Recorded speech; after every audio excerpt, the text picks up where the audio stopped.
জুলাই আগস্টের এই বিপ্লবের পর শেখ হাসিনা আওয়ামী লীগকে এমন এক জায়গায় দাঁড় করিয়ে দিয়েছে, 100 বছর পর্যন্ত বাংলাদেশে আওয়ামী লীগের নাম উচ্চারণ করা একটি লজ্জার বিষয়ে পরিণত হয়েছে। শেখ হাসিনা বাংলাদেশকে নিয়ে রাজনীতি করেছে। শেখ হাসিনার রাজনীতি ছিল দুটি মূলনীতির উপর ভিত্তি করে।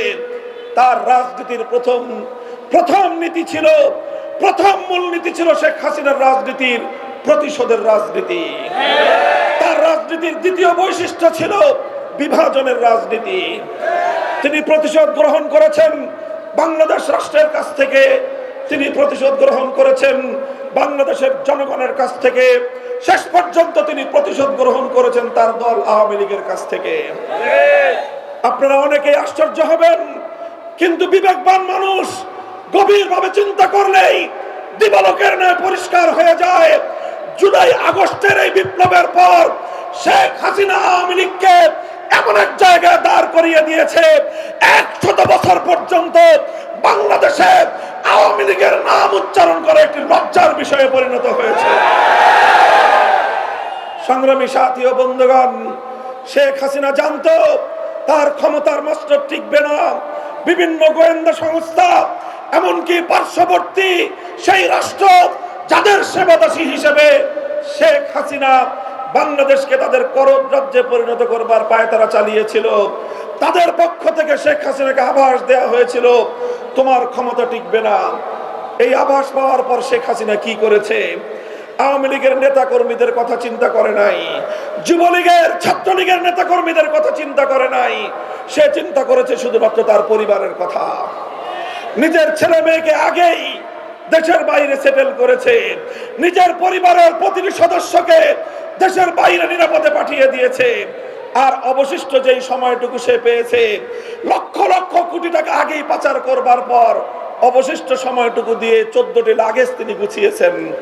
আর তার একটি বোন ছিল, সেই বোনকে বগল দাবা করে 14টি লাগেজ নিয়ে 5ই আগস্ট দুপুর বেলায় তিনি হেলিকপ্টার যোগে তার সেই পরম আপনজনদের কোলে গিয়ে আশ্রয় নিয়েছেন।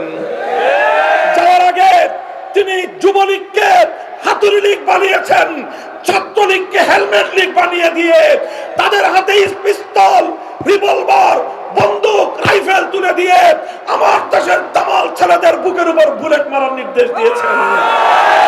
এভাবে তিনি তার দলকে জনগণের মুখোমুখি দাঁড় করিয়েছেন, তার দলের নেতা কর্মীদেরকে খুন এবং হত্যা করবার নির্দেশ দিয়েছেন। আজ এ কথা শুধু আমাদের নয়, ইসলামী সংগঠনগুলোর নয়, শুধু দেশপ্রেমিক বাংলাদেশের মানুষের নয়, আন্তর্জাতিক অঙ্গনে জাতিসংঘের পক্ষ থেকে যে রিপোর্ট প্রদান করা হয়েছে, সেখানে সুস্পষ্ট ভাষায় এই রিপোর্ট দেওয়া হয়েছে জুলাই আগস্টের গণহত্যার জন্য শেখ হাসিনা প্রত্যক্ষভাবে দায়ী। সংগ্রামী সাথী ও বন্ধুগণ, এভাবেই শেখ হাসিনা আওয়ামী লীগকে জনগণের মুখোমুখি দাঁড় করিয়ে দিয়ে শেষ মুহূর্ত পর্যন্ত দলের নেতা কর্মীদেরকে সে কিছুই বুঝতে দেয় নাই, বরং সে দাম্ভিকতার সুরে বলেছে শেখ হাসিনা কখনো পালায় না। আমি জাতির কাছে জিজ্ঞাসা করতে চাই, শেখ হাসিনা পালায় না? শেখ হাসিনা কঠিন পরিস্থিতির মধ্যে তার দলকে ফেলে তিনি তার দলকে, তার সংগঠনকে ধ্বংসের দ্বার প্রান্তে দাঁড় করিয়ে দলের 12টা বাজিয়ে তিনি কি করলেন?